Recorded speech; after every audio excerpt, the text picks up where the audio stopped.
Oke,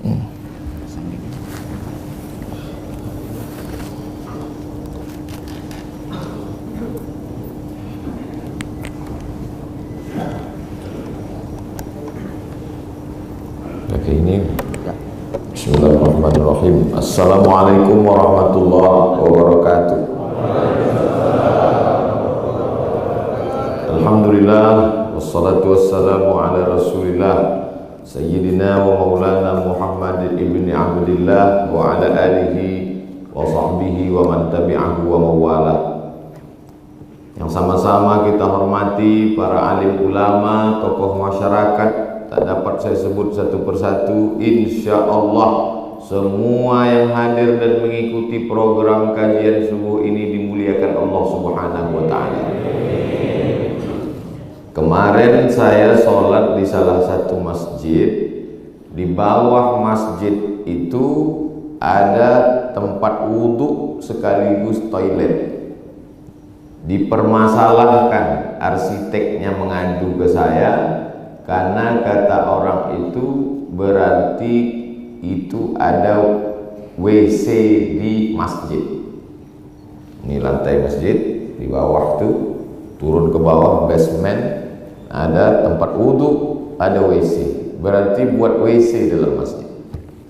Di masjid yang lain, di samping tempat imam seperti ini, tempat imam, di situ juga ada toilet.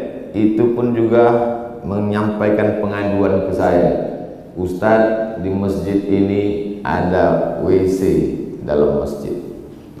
Kemudian masjid satu lagi, masjidnya di bawah, lalu kemudian di atas itu perumahan, di atasnya lagi mall, berarti di atas itu ada WC.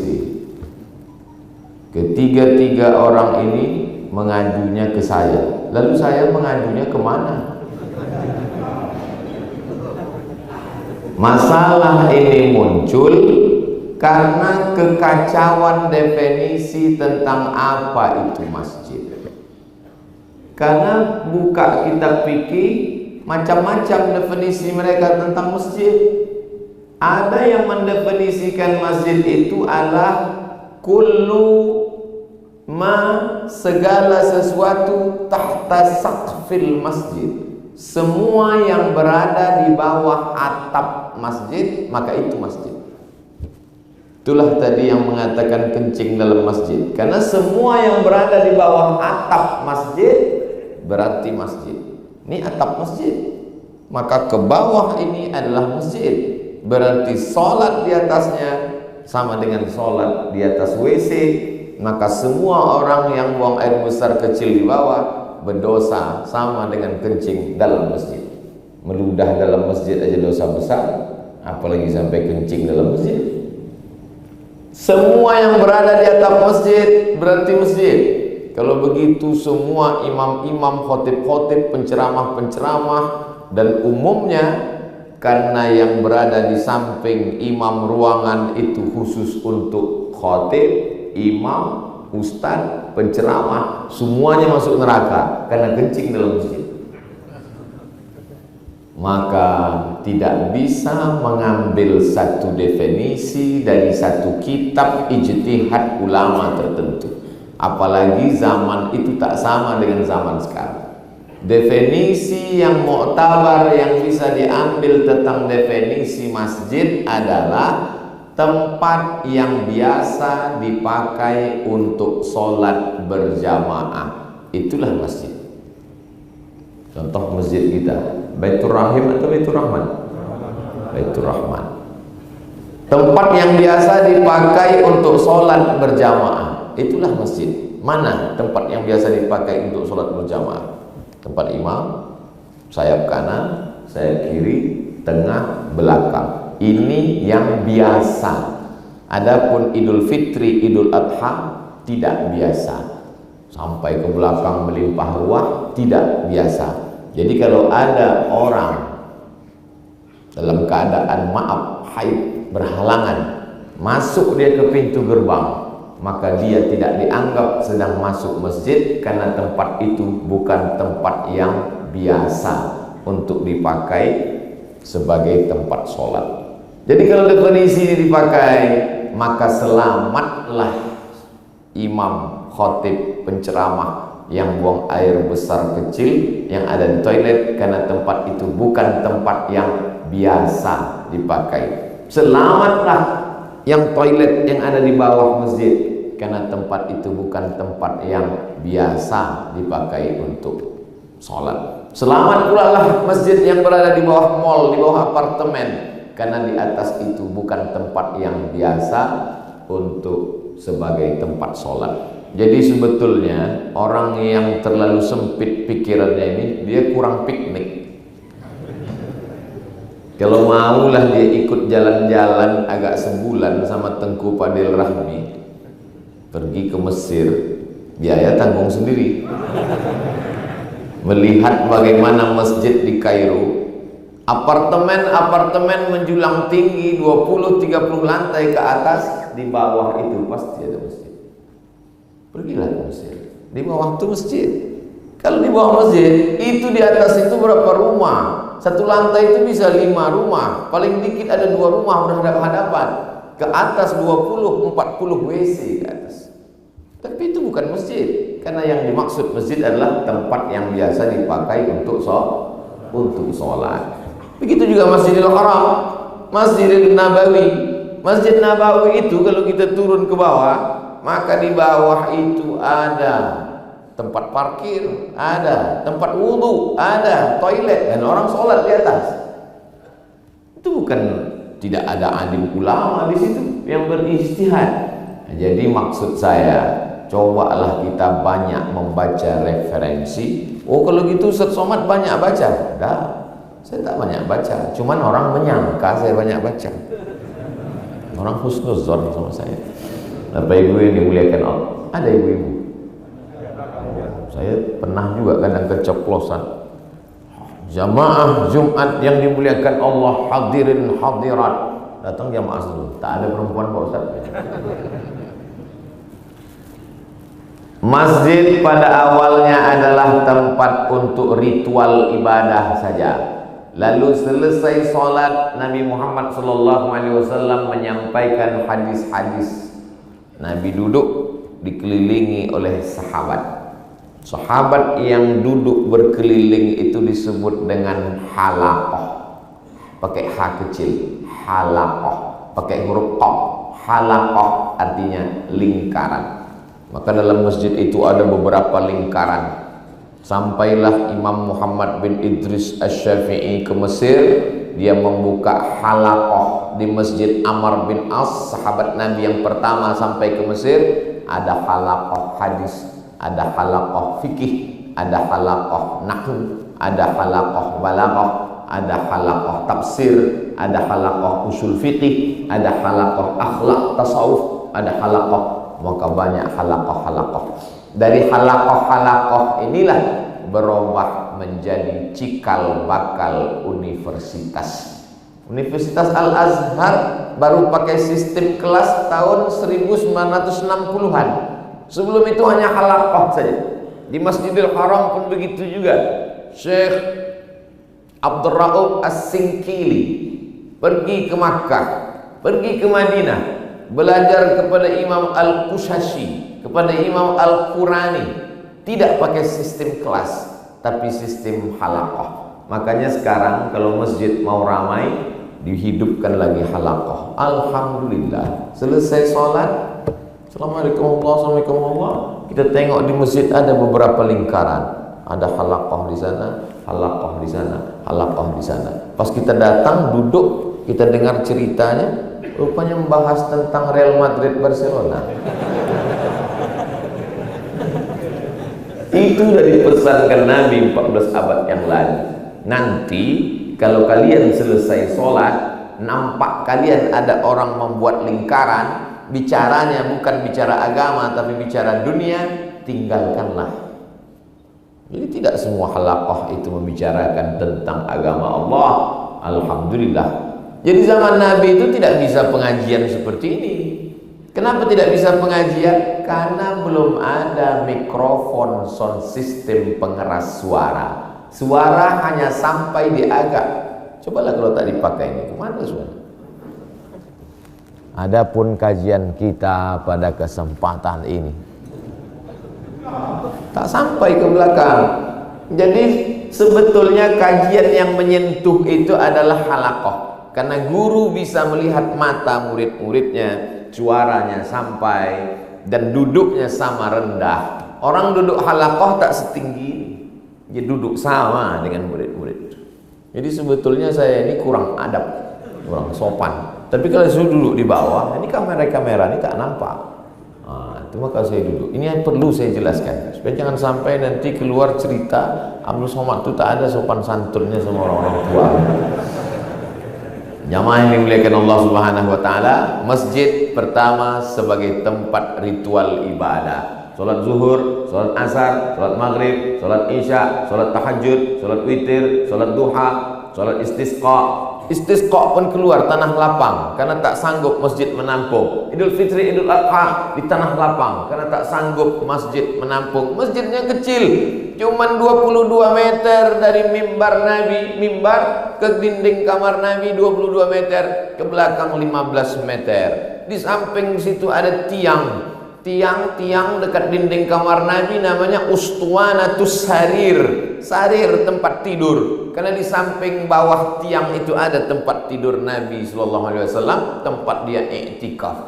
Dia iktikaf 10 hari 10 malam, tak keluar-keluar dari masjid, sampai ketika dia minta kain, pergi ke jendela tempat Aisyah, kamar tidur Sayyidatuna Aisyah, nawilinil khumrah, wahai Aisyah, tolong ulurkan kain kepadaku. Nabi tak mau keluar karena takut iktikafnya batal. Aisyah tidak masuk ke dalam karena dia sedang dalam keadaan menstruasi haid. Lalu dia ulurkanlah kain itu kepada Nabi Muhammad sallallahu alaihi wasallam. Masjid sebagai tempat ibadah, masjid sebagai tempat ilmu pengetahuan. Berbagai ilmu dikaji di masjid cikal bakal. Makanya lebih dulu masjid baru universitas.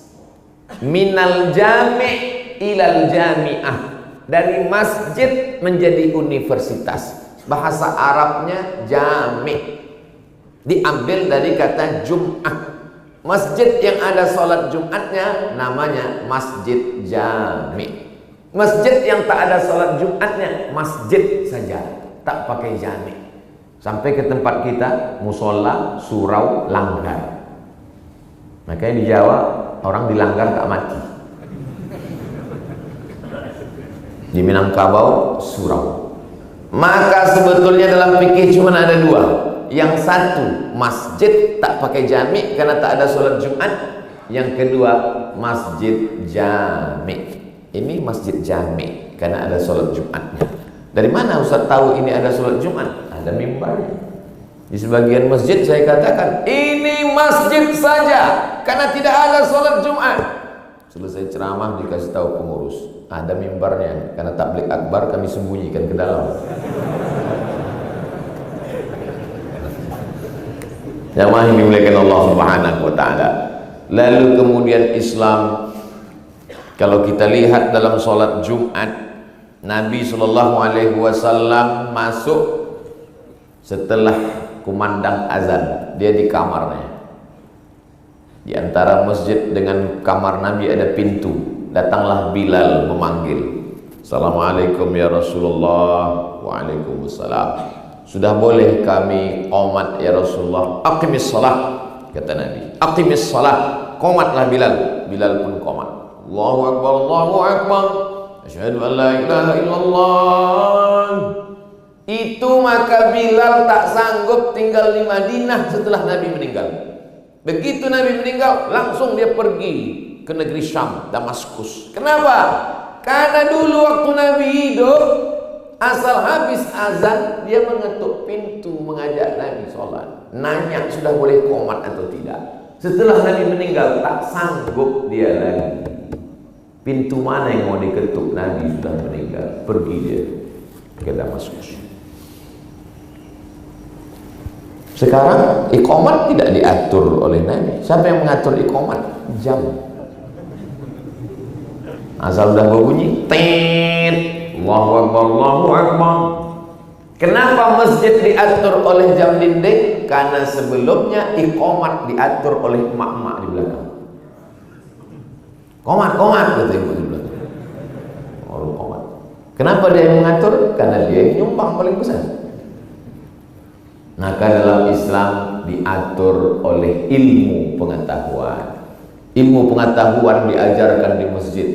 Maka ada disebut dengan talaqi. Talaqi berjumpa murid dengan guru, di mana Imam Malik menyampaikan hadis-hadis di Masjid Nabawi.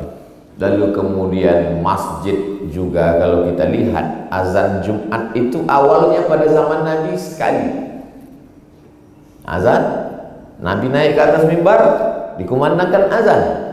Tapi kemudian pada masa Umar bin Khattab, Utsman bin Affan, orang mulai ramai pasar di masjid samping Masjid Nabawi. Kalau kita menghadap ke arah kiblat, ada pintu sebelah kanan Babus Salam. Di depan Babus Salam itulah ada pasar Islami, pasar Islam, untuk mengalahkan pasar Yahudi. Pasar Yahudi riba, tipu-tipu di dalamnya. Nabi membuat pasar Islami.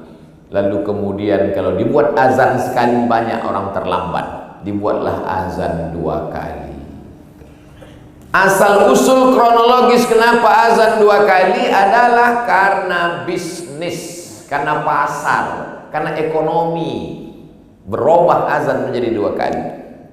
Lalu ketika sampai azan sekali dan 2 kali itu ke Indonesia, orang bukan mengambil aspek bisnisnya, tapi ribut masalah khilafiyahnya.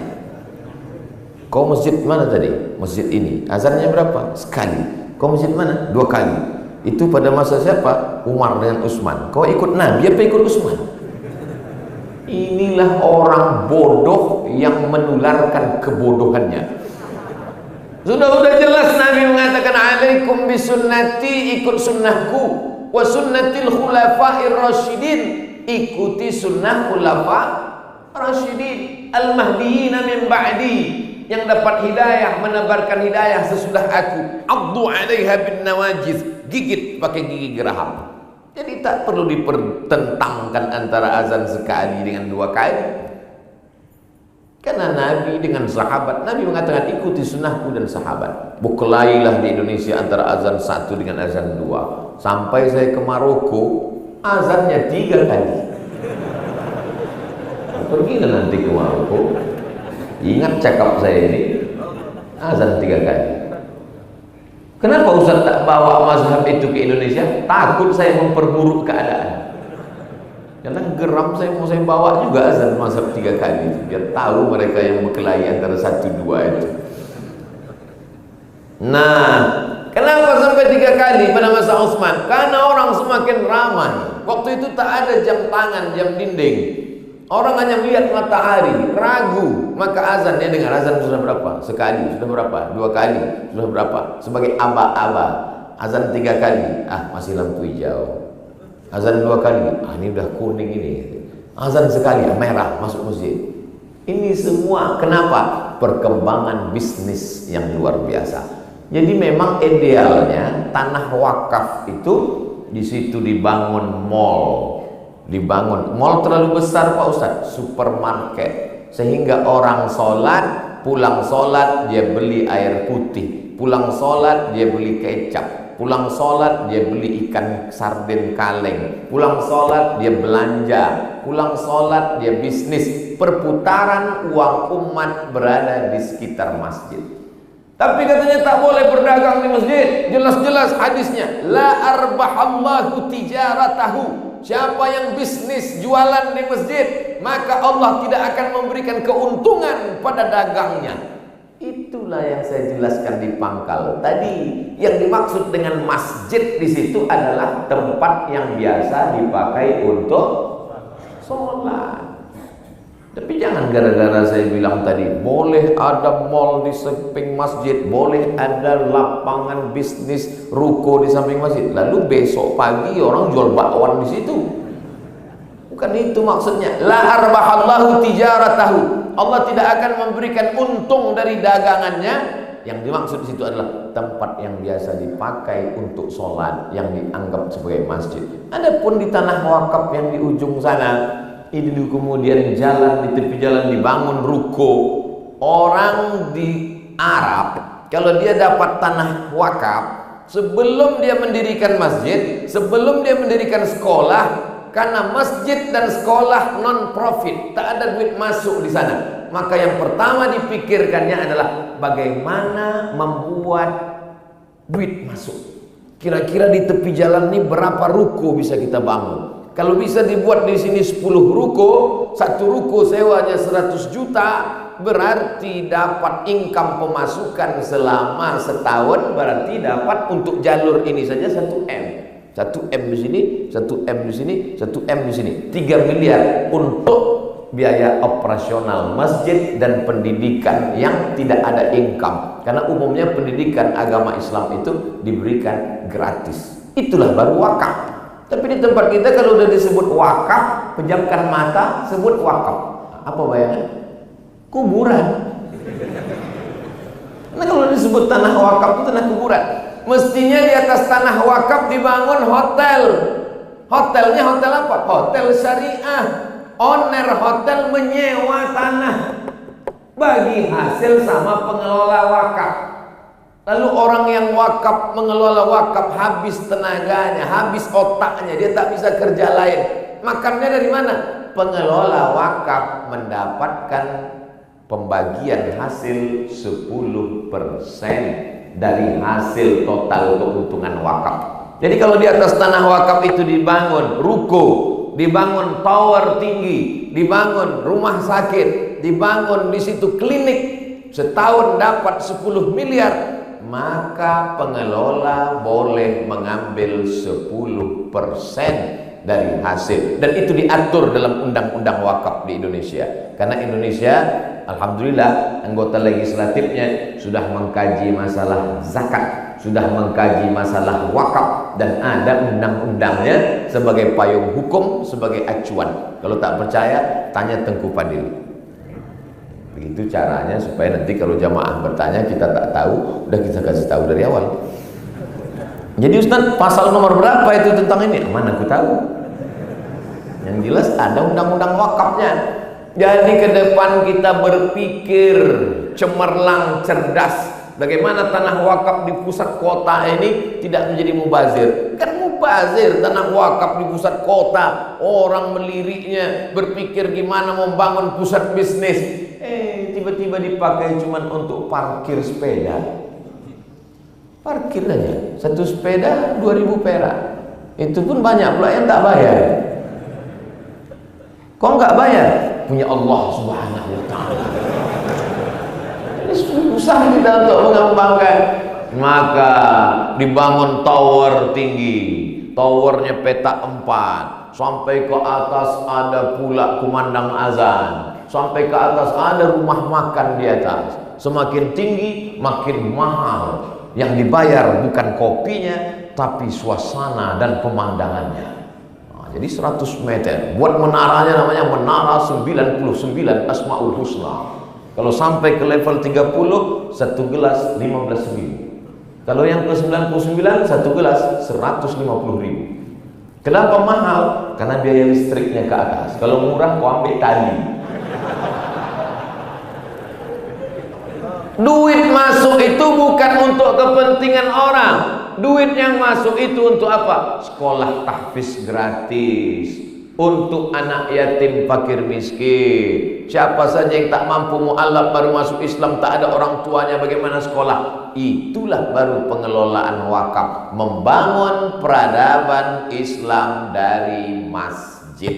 Di samping masjid ada klinik, klinik bersalin, klinik kelamin, klinik gigi. Karena banyak klinik disebut dengan poliklinik. Sama macam teknik sipil, teknik industri, teknik mesin, maka disebut dengan politeknik. Sama macam orang, kalau bininya ada 3 disebut dengan poli.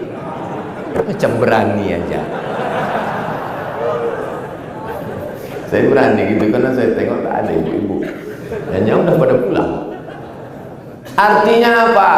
bahwa ada orang tak pernah dia ke masjid, seumur-umur tak pernah dia ke masjid, tapi karena istrinya hamil, mau tak mau, suka tak suka, diantarnya lah istrinya tadi ke klinik, mau periksa istri, kehamilan istri USG. Sampai di situ tak berapa lama ngantri, terdengar azan. Allahu Akbar, Allahu Akbar. Datanglah petugas klinik. Bapak, ibu-ibu yang mau periksa, biarkan aja duduk di dalam. Bapak-bapak semua yang mengantar istri, silakan ke masjid. Dalam hatinya, terpaksa aku ke masjid. Tapi paling tidak itu wasilah untuk dia ke masjid. Yang selama ini dia tak pernah ke masjid. Tapi di lapangan parkir di tanah yang luas itu dibangun convention hall, tempat balai pertemuan. Kenapa orang mau buat acara di convention hall? Dibuat harganya miring. Anda mau buat acara pelatihan, acara suksesi, acara akad nikah, acara walimah, adakan di convention hall Masjid Baitur Rahman. Harga miring. Di tempat lain 100 juta, di sini hanya 99,999 juta saja. Maka orang pun buat acara lah, orang suksesi organisasi sosial, tidak ada hubungan dengan Islam, dibuat mereka di convention hall. Pas setelah pembukaan, kata sambutan ini segala macam, terdengar suara azan. Allahu Akbar, Allahu Akbar. Masuk suara azan itu ke dalam, karena dia di sekitar masjid. Apa kata protokol panitia? Bapak Ibu sekalian, karena sudah kumandang azan, rasanya tidak etis kalau kita tidak ke masjid. Toh nanti pada akhirnya jenazah kita juga akan dibawa ke masjid, maka marilah kita ke masjid. Yang tak mau ke masjid tak apa-apa, nanti jenazahnya kami campakkan ke laut.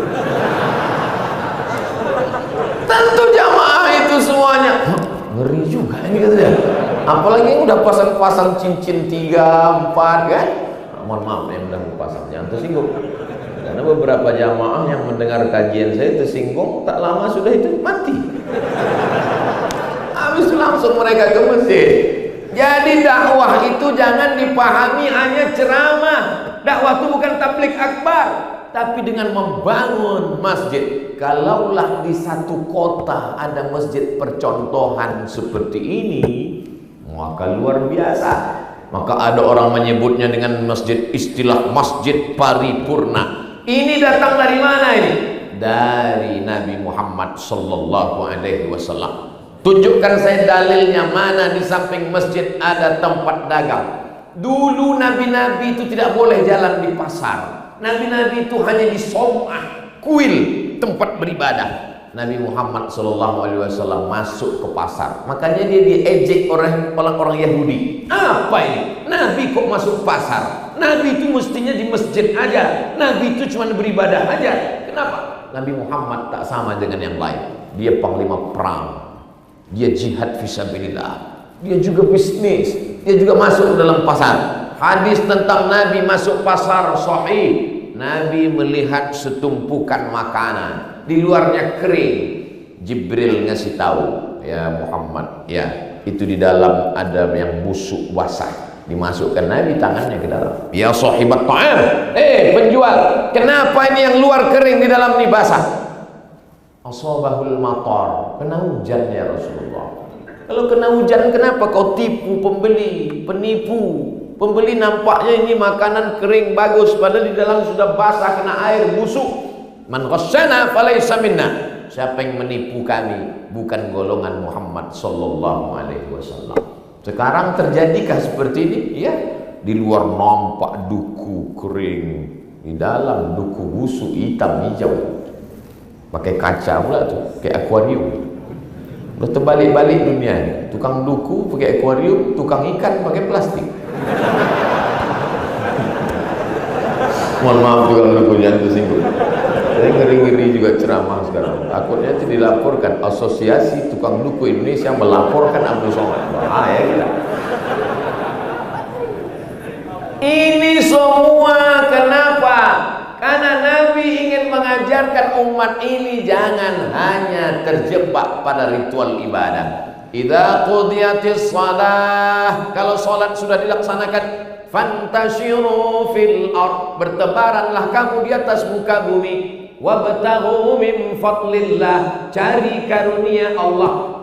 Setelah selesai salat, jangan duduk-duduk, jangan nyantai-nyantai, keluar masjid cari karunia Allah. Makanya doa masuk masjid dengan doa keluar masjid beda.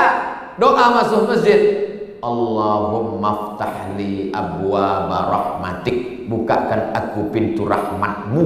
Tapi untuk keluar masjid, Allahumma inni as'aluka min fadlik, beri aku rezekimu. Kenapa keluar masjid minta rezeki? Karena di luar masjid ada ruko, di luar masjid ada mall, di luar masjid ada klinik, di luar masjid ada rumah sakit, di luar masjid ada tempat bisnis, di luar masjid ada kafe, di luar masjid ada tempat mencari rezeki.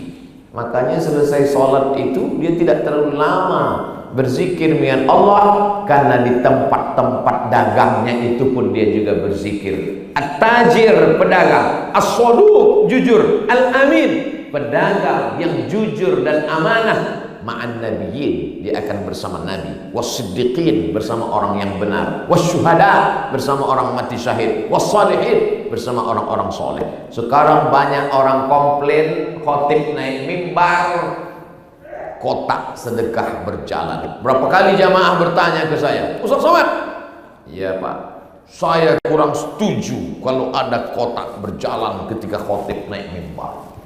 Kenapa Pak? Bapak terganggu mendengar khutbah dengan lewatnya kotak itu? Tidak Pak Ustaz. Terus tidur saya terjaga. Mana ada orang terganggu khotib naik mimbar kotak lewat di depan dia? Saya sampai sekarang tak terganggu. Tapi kalau kau terganggu juga dengan lewatnya kotak, memang kadang terganggu. Banyak kali kotaknya. Kotak pertama pembangunan masjid, kotak kedua anak yatim, kotak ketiga fakir miskin, kotak empat duafa, kotak mu'alaf. Ini kotak apa pawai tanu? Mengganggu, tak konsen. Apalagi ada sebagian orang kalau melihat kotak itu langsung tak normal detak jantung.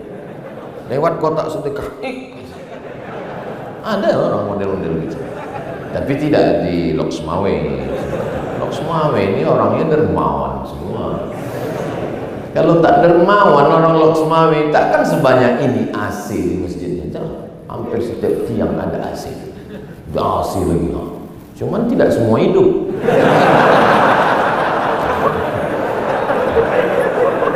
Suara mikrofon pun mantap, bulat suara. Di tempat-tempat lain kadang kalau saya ceramah pegang mikrofon, sini dah pasang macam-macam artis lah. Hah? Habis waktu. Oh, penggalangan dana. Saya sangka udah ada ruko-ruko yang dibangun tadi, maka tak perlu lagi menggalang dana. Jadi judul lagunya ya dana ya dana. Karena tiang-tiang di luar itu adalah untuk pembangunan. Ke depan masjid tidak lagi penggalangan dana, karena tiap bulan ada uang pemasukan dari klinik bersalin, dari klinik gigi, dari klinik. Kita doakan banyak yang sakit gigi supaya dia merawat.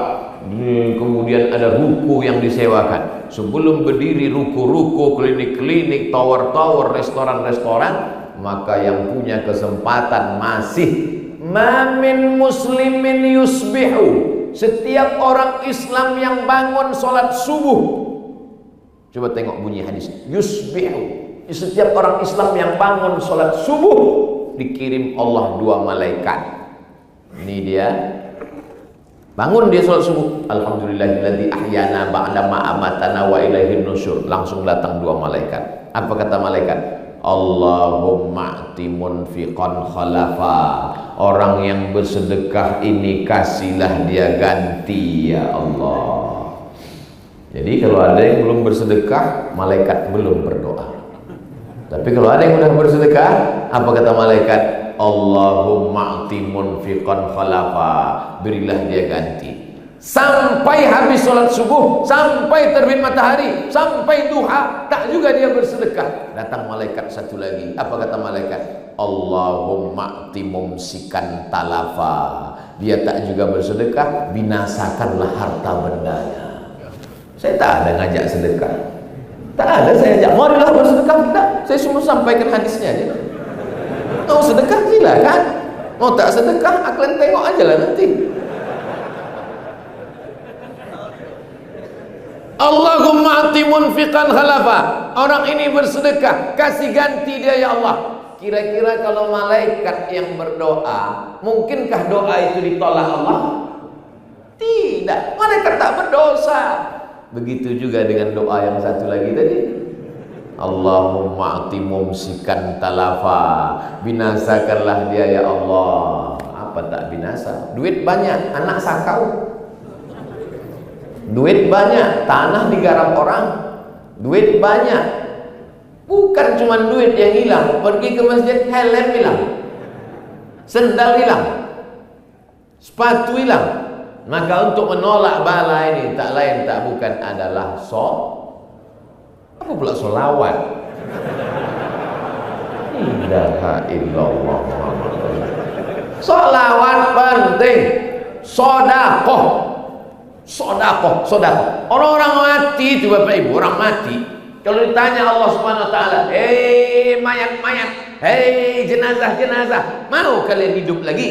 Kata jenazah itu menjawab, laula akhartani ila ajalin qarib. Tambahlah umur kami qarib. Sekejap saja, semenit saja, sedetik saja. Mau minta hidup sedetik? Mau minta hidup sedetik. Kalau ku kasih kau hidup sedetik, kau mau buat apa? Kata Allah. Apa kata mereka? Fa as-saddaqa, kami mau bersedekah. Tak ada orang mati itu waktu ditanya, kalau ku kasih kau hidup, kau mau apa? Aku mau mencalek. Tak ada. Kalau ku kasih kau hidup lagi, kau mau apa? Aku mau jadi pejabat. Tak ada. Lalu apa kata dia?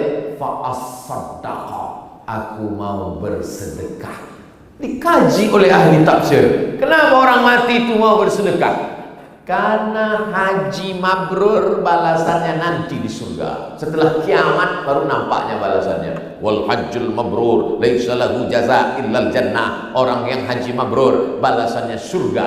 Tapi orang yang bersedekah sudah nampak balasannya sebelum hari kiamat, sebelum masuk surga. Sudah nampaknya balasan sedekahnya ketika dia di alam kubur.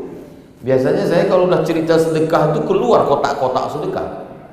Bedanya di Masjid Baitur Rahman nih, rupanya orang Loksmawe sedekah tidak pakai kotak, langsung transfer ke rekening bank nomor berikut ini.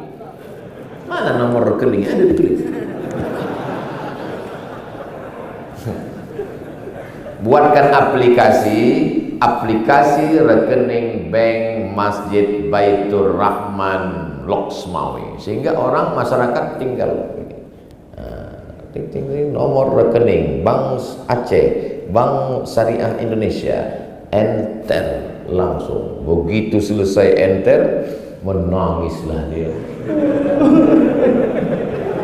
Kenapa kau menangis? Terkenang almarhumah emak ya, terkenang almarhum ayah ya. Bukan Ustaz. Terus banyak kali nolnya tadi.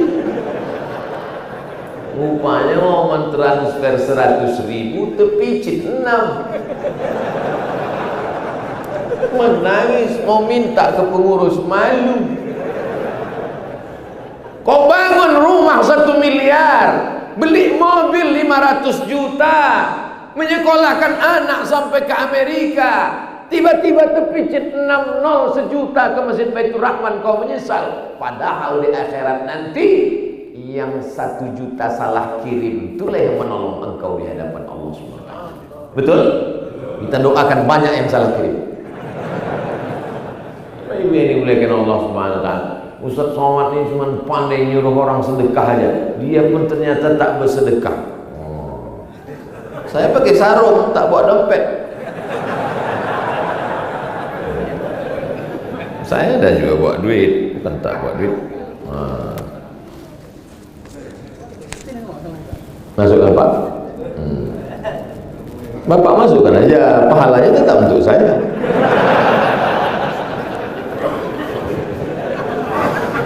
Tapi ini dimuliakan Allah Subhanahu wa taala. Maka dalam Islam itu ada namanya zakat, ada namanya infak, ada namanya sedekah, ada namanya wakaf, ada namanya wasiat, ada namanya hibah, ada namanya ghanimah. 7 pintu, 7-7-nya kita isi. Alhamdulillah. Saya setelah mendengar ceramah Pak Ustadz tersentuh hati saya. Terus gimana Pak Haji? Maka ruko yang ada di seberang masjid saya wakafkan untuk Masjid Baitur Rahman. Amin. Masjid mana Pak Haji? Masjid Baitur Rahman lah. Rukonya di mana? Di sebelah selatan. Oh, ruko siapa Pak? Saya pun tak tahu ruko siapa. Mana bisa mewakafkan ruko orang? Syarat wakaf itu milkut tam, kepemilikan penuh. Tapi kalau bentuknya wasiat, pengurus masjid jangan bangga dulu. Alhamdulillah Ustaz Somad, setelah mendengar tausiah Ustaz subuh kemarin di Masjid Baitur Rahman, datanglah jamaah kita. Dia itu kemarin sakit Pak Ustaz, baru aja sehat. Lalu kemudian kata dia, aku wasiatkan ruko yang ada di seberang jalan Baitur Rahman, ku wasiatkan untuk masjid. Jangan senang dulu, karena wasiat itu artinya berpindah tangan kalau sudah mati. Begitu dia wasiatkan, tak mati-mati.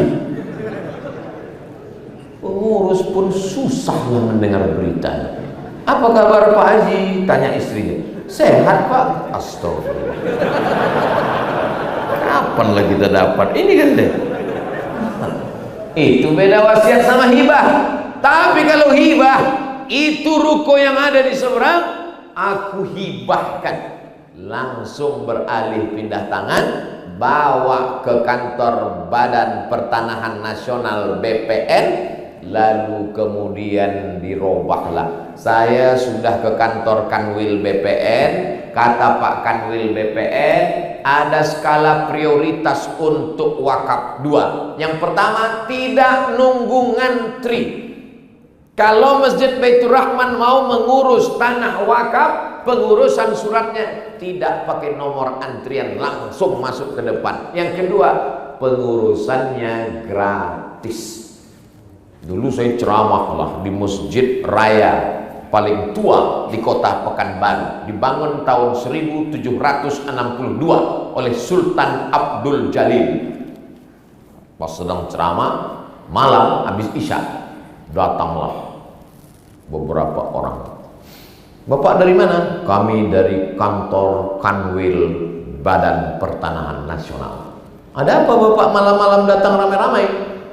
Malam ini adalah ulang tahun BPN, maka semua pegawai BPN saya ajak ke masjid Pak Ustadz.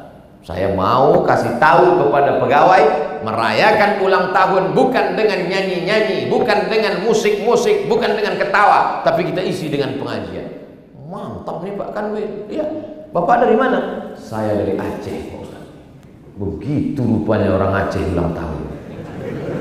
Bawa ke pengajian. Udah lama, udah sekitar 6-7 tahun yang lalu. Sekarang entah di mana Bapak itu, tapi kenangan itu berkesan ke saya. Kenapa? Dibawanya pegawai-pegawai pertanahan. Begitu dibawanya, dia kasih tahu yang pegawai, oh saya gas lah cerita tanah. Kita diciptakan dari tanah, hidup di atas tanah, menjadi pegawai BPN mengurus tanah, akan mati ke dalam tanah, dimakan cacing tanah. Wow, saya gitu, saya paling pantang kalau dikasih tahu. Apa ini dimuliakan Allah Subhanahu wa taala. Makanya kalau ada jabatan, ada kekuasaan, dipakailah menolong. Diingat orang kita sampai mati. Nama mungkin tak ingat, tapi kenangan bagaimana dia memakai kekuasaannya itu, membawa anak-anak buahnya, mengingatkan. Sejak itu apa kata dia? Malam itu sebelum instruksi negara tentang gratis ngurus. Bapak ibu pengurus masjid sekota Pekanbaru, siapa saja yang mau mengurus tanah masjidnya gratis. Sekarang inilah baru ada aturan gratis. Ini nampaknya lampu sudah dimatikan karena listrik mahal, masjid tak sanggup lagi membayar. Jamaah ini enggak, Ustaz Somad mungkin merasakan masjid ini hebat. Masjid Baitur Rahman Banda Aceh, wakaf sedekah infak Jumatnya saja 20 juta ya. Udah 2 mati 20 juta. Saya tadi tausiah kan jam 6, berarti selesainya jam 7, artinya waktu belum habis lagi. Saya di mana-mana kan 60 menit sesuai yang tertulis di botol Aini Kuah. Minumlah Aini Kuah, produk umat Islam, membangkitkan ekonomi umat. Itu bangga saya kalau bicara di Aceh. Minumnya produk umat, masjidnya 1 Jumat 20 juta, banknya bank syariah. Tenang di Aceh, cuman tantangannya tidak begitu kuat. Ustadz kalau ceramah cuman di Aceh, itu masuk surganya ya kaki 5 lah. Karena tantangannya tak kuat. Apalah tantangan berdakwah di Aceh? Mau minum, produknya punya umat Islam. Keluar dibantu oleh kanun syariah. Perempuan tak boleh keluar tak pakai hijab, diatur oleh undang-undang syariah. Tentang masalah bank konvensional sudah disyariahkan, jadi tak ada beban. Itu maka saya kurangi jadwal ke Aceh. Tapi kalau tempat lain saya bicara tentang berpindah dari konvensional ke syariah. Mari pakai produk umat Islam, jangan lagi beli ini. Belum tentu dia kalau untung dia bantu umat Islam, belum tentu dia akan menolong agama Allah. Maka orang pun menyumpah saya, maki-maki, sumpah serapah. Bagus, makin cepat saya masuk surga. Jemaah yang dimuliakan Allah Subhanahu wa taala, menjadi orang Aceh itu keberuntungan. Kenapa? Karena semuanya serba syariah. Tapi menjadi orang Aceh juga tanggung jawabnya besar. Kalau ada orang Aceh yang tidak bersyariah, itulah yang paling pertama masuk neraka jahanam. Karena dia sudah dibesarkan di negeri baldatun thayyibatun wa rabbun ghafur. Ada pula saya dikasih stiker. Pembacaannya Gerakan Pemuda Subuh GPS Lok Semawi. Kenapa mesti anak muda? Kenapa tak dibuat gerakan atu-atu ke masjid? Kan mantap tuh kalau mereka buat gerakan kan? Gas. Wah, bukan GPS, gas. Gerakan atu-atu subuh. Iya kan? Karena orang tua tidak perlu lagi diajak ke masjid. Orang tua tak perlu lagi dihimbau, diceramahi ke masjid. Karena memang sudah ya, liang lahat tuh tinggal berapa jengkal aja lagi dah.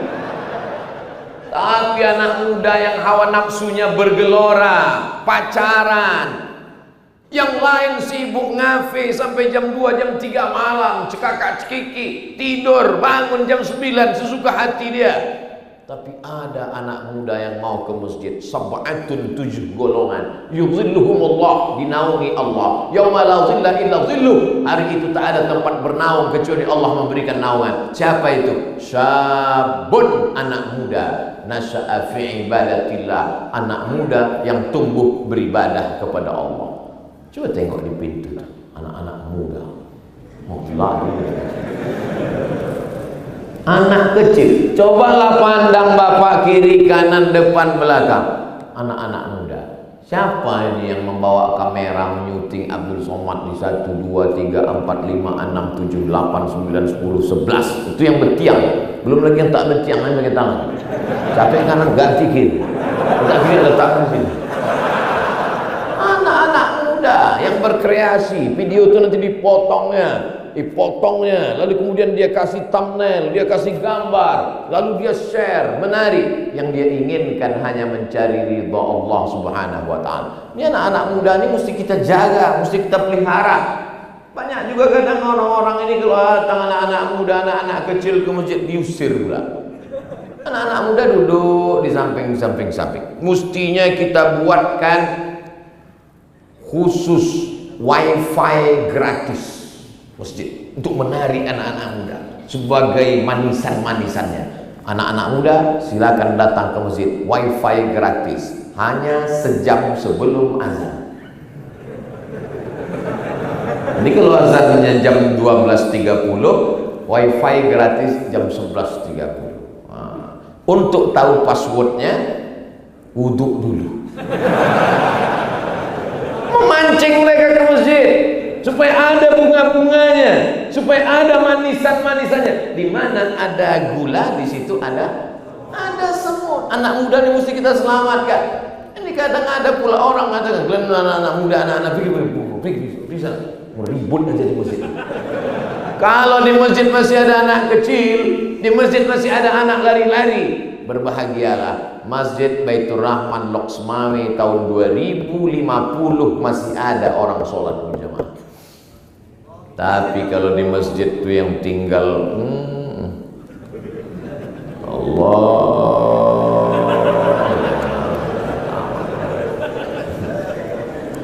Tadi azan itu kan semangat kita dengar. As-salatu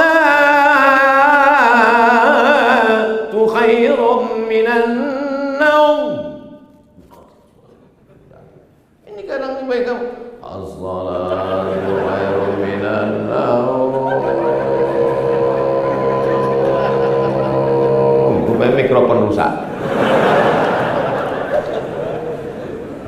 Tapi kunci dari segalanya, bisnisnya, anak mudanya, malnya, sewa rukonya, wakafnya, itu dibangun dengan ilmu pengetahuan. Makanya ayat yang pertama turun adalah iqra, bukan sallu, salatlah, tidak, sumu, puasalah, tidak, tapi iqra, bacalah. Dengan membaca, dengan punya pengetahuan, berubah mindset, main otak, settingan, susunan otak kita berubah tentang kehidupan. Maka di sini dibangun namanya Markaz As-Saqafi. Markaz artinya center, pusat. Saqafi artinya ilmu pengetahuan peradaban Islam. Maka di sini dibangun Markaz As-Saqafi, dan direkturnya senior saya, kakak kelas saya, di atas saya waktu di Al-Azhar Mesir, Al-Mukarram Dr. Damanhur. Jadi yang di bawah ini senior saya semua nih. Tengku Fadil Rahmi senior saya 2 tahun, Tengku Damanhur senior saya. Inilah kesempatan saya bicara di atas senior saya. Jamaah yang dimuliakan Allah SWT. Ada juga adik-adik saya dari Ikatan Alumni Timur Tengah. Nah, itu semua kami berkolaborasi. Jadi yang membawa saya ke Aceh ini mereka. Tahu mereka ada adik mereka namanya Abdul Somad, mereka bawa saya ke Aceh berkeliling. Tadi malam ditanya sama Pak Kapolres sama Pak Danrem. Pak Danrem apa Pak Dandim? Pak Dandim. Ustadz, berapa kali sudah ke Aceh? Saya lebih banyak ceramah di Aceh daripada di Riau, Pak. Nah, itulah hitungnya. Sampai di akhir tahun awal 2019, 43 titik saya ceramah. Dari mulai yang naik mobil sampai naik helikopter. Saking banyaknya saya ceramah ke Aceh.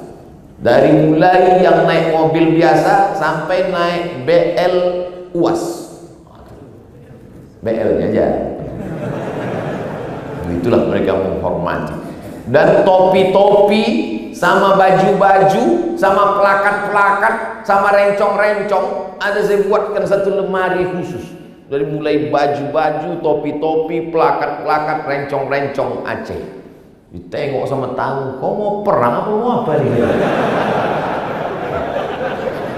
Saking kan seringnya saya ke Aceh. Nah, jadi ke Aceh adalah membangkitkan nostalgia masa lalu tentang bagaimana peradaban Islam. Ini sahabat saya sedang ada nih di Bumi Nangro Aceh Darussalam. Tadi malam mau WA saya, Ustaz Somad, besok saya akan pergi ziarah ke makam Malikul Saleh, kata dia. Dalam hati saya, aku dah lama nih. Jamaah yang dimuliakan Allah Subhanahu wa taala.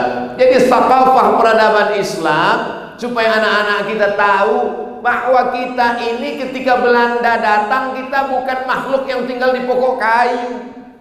Belanda datang, Inggris datang. Pernah Inggris itu mengutus namanya Jefferson dari kepulauan Pulau Pinang di Malaysia. Ketika Malaysia dijajah Inggris, diutusnya salah satu seorang Jefferson untuk menelusuri Pulau Sumatera. Naik dia ke pantai-pantai untuk melihat bagaimana peradaban Islam. Kata dia, Islam sudah hebat di Pulau Sumatera. Justru dulu orang Belanda itu ketika datang kemari, mereka takut mau menyebarkan keyakinannya. Kenapa? Karena dia tahu bahwa orang di Pulau Sumatera dari mulai Aceh sampai Lampung, sampai ke Pulau Jawa, sampai ke Kalimantan, mereka sudah beragama asyhadu an la ilaha illallah wa asyhadu anna Muhammadan Rasulullah. Lalu peradaban apa lagi yang mau kalian sebarkan? Kalian bukan menyebarkan peradaban, tapi menghancurkan peradaban yang ada. 1297 1297 bukan nomor rekening, jangan takut. 1297 adalah angka di batu nisan Malikul Saleh. Meninggal 1297. 1977 lahir Abdul Somad.